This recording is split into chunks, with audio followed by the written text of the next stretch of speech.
Hello, everyone. Namaste. When I was an art teacher in a public school in 1987, I decided I wanted to do a small research project on children's drawings. I wanted to collect drawings by tribal children who never went to school and compare them with drawings by city children. And I wanted to do it in northern Kenya for 8 weeks, the whole summer. When I discussed this with my family, my good-natured husband joked, "Great, I'll get to make my own decisions for 2 months." Then I asked my 3 children, who were all in college, and they said, "Go." So soon I packed my tent, my hiking boots, my small tape recorder, blank tapes, and tapes of Bob Marley reggae music, and plenty of paper, crayons, and pencils, plus a large amount of trust in my fellow man and in myself. I flew to Nairobi, Kenya, and took a bus to the north, to a sleepy town with sandy streets and tribal people living nearby. When I got off the bus, I just stood there, not knowing what to do, and a young man approached me and helped me find a room, and I got settled. He was only 21, but I liked his open, honest expression, so I asked him if he would like to be my guide for a few weeks. He said yes, but he'd need to bring a friend, as he'd never done this before, but he knew the area for miles around. Then I met his friend, and I met their families, and then their former teachers from high school. And last, I took them to the police station. I told the police where I wanted to go and when I thought I might return. They told the young men that they were responsible for my safety and should take good care of me, which they did. First, we needed a donkey to carry our water and supplies. When I found a donkey, the owner said, "Oh, my donkey won't go without a friend." So I took 2 donkeys. Then the owner said, "Oh, my donkeys won't go without me." So I hired him too. But he needed a friend. So he brought a young boy, about 14, who did all the work. First we trekked to the Samburu region, where the men tend cattle and wear red or purple blankets wrapped around themselves and carry large spears. We asked if we could set up our tent inside their manyata, which is a large yard with a thorn bush fence around it, where they bring their cows and goats at night to protect them from wild animals. At night, we shared our tea, sugar, and cornmeal called ugali. Then they started to sing. So I took out my tape recorder and I taped their talking and their singing. When I played it back to them, they found it hilarious. They rolled on the ground with laughter at hearing their own voices and come out of this little box. Then I put on a reggae tape and everyone danced wildly under the stars. I collected many drawings from adults as well as children, and the children had never drawn on paper before. Some tried eating the crayons. We trekked for several weeks. We visited Turkana, Rendille, and Gagra people, collecting drawings and sharing our tea and sugar and dancing under the stars. I was in heaven. They lived so close to nature. There were no sounds of civilization, only a hyena in the bush or a lion in the distance. We had many exciting experiences with wild animals. Elephants who passed right by our tent. You could hear the rumbling of their stomachs.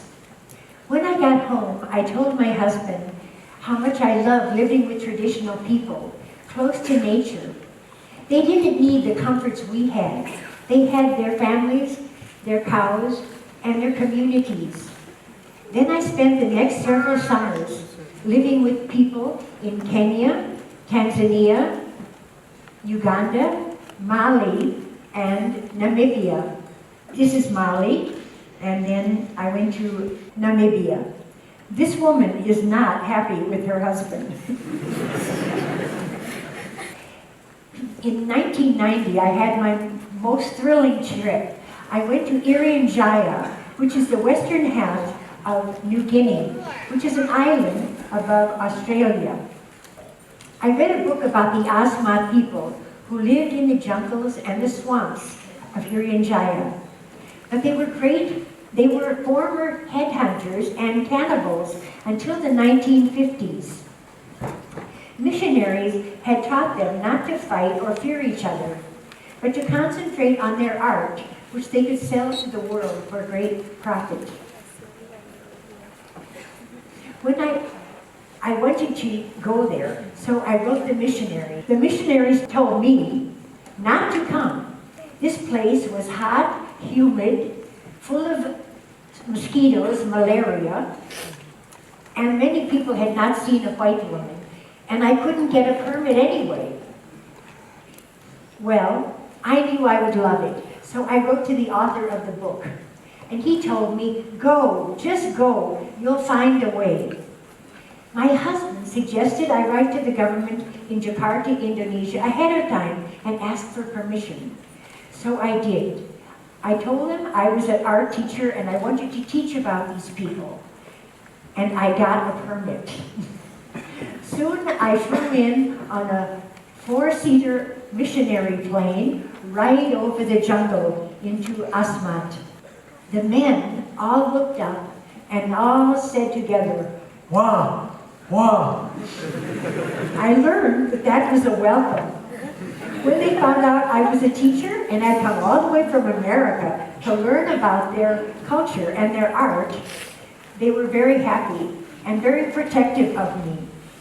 They allowed me to hang my mosquito net in the longhouse where the men lived, where they did all the wood carving, drumming, and singing. I brought them big bags of rice, tea, sugar, and tobacco. So they were very happy about that. I was lucky because they were preparing for a feast to honor their ancestors. And they were carving wood, huge poles to honor their ancestors. They painted their bodies and mine and put cockatoo feathers in my hair and shell ornaments on my body. I was in heaven again. This festival went on for 4 days and 4 nights, singing and drumming all night long, and feasting on sago. Now sago is their basic diet. It's the inside of the sago tree, which they scrape out, pound and wash, and form into chunks of starch, and roast over the fire. It tastes just like sawdust, but they flavor it with fat, juicy sago crumbs the size of your thumb. When I first saw these worms squirming in a leaf, I said, "No, thank you, I'm not hungry." But by the 3rd day, I was starving, and I said yes. They roasted them and served them hot, and I said, "It's a French fry. It's a French fry." Well, they were delicious, but I'll never know if they were delicious, really delicious, or because I was so hungry. The highlands, where the Dani people live, who were still using stone axes and growing 14 varieties of sweet potato. The women wore only a grass skirt, and the men wore a gourd for modesty. Again, I tape recorded their singing, which may all be lost in another generation. When I got home, I integrated my travels into my art program. My 5th graders saw my slides and artifacts, and they made paintings of the animals of the Serengeti. And they made cardboard shields based on the shields that the Asmat had made. I also did a class for adults on the Asmat, and we painted our bodies and became Asmat. and we raided a folk dance session at a summer camp, whooping and shouting. When I sent the photos back to the Asmat, they found it hilarious that Americans were imitating them. In 2007, my husband died, and I retired from teaching. I tried doing artwork for a year, but I was very lonely, so I decided to travel again. This time, I discovered India, and this is my 10th trip to India. My 10th trip to India in 8 years. I traveled by train, non-AC, local buses, camels, ox cart, bike, and elephant. But I volunteer and connect with the people by teaching art, games, and songs. I adore the festivals, color, the music, the temples, the art, and especially the people who are so warm and welcoming. Especially the tribal people who are also great artists. When I come home, I try to welcome people to America the same way I was welcomed in India. I invite them to my home and to dinner. In December, I have a large holiday party for my international friends. We celebrate Hanukkah, Christmas, Diwali, Ramadan, and the New Year. And we sing in several languages, and we feast on a variety of ethnic dishes. When I came here today, I had to push myself beyond my comfort zone, believe me. And that's what I hope I have motivated you to do. Travel and meet strangers. Tours are fine, but you won't meet the people or experience the culture. Just get a little guidebook, hire a local guide. Don't let fear of the unknown stop you. Everywhere I've been, I have felt welcomed and safe. If you don't travel, you can meet strangers anywhere. People are open, interesting, and interested in you. Every person I've met has enriched my life. I believe the world is one family, and we need to trust and get to know each other, because people are remarkable and wonderful everywhere, just like you